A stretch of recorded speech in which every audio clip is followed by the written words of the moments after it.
हाम्रो फुवा अगाडि हिँड्दै रहेछ नि त म भ्लग गर्दैछु है फुवा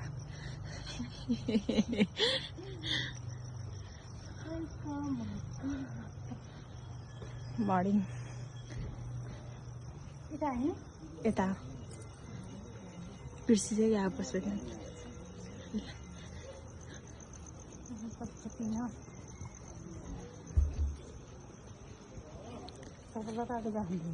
यहीँसम्म मात्र हो क्या भित्र जानु पाइन्न नि त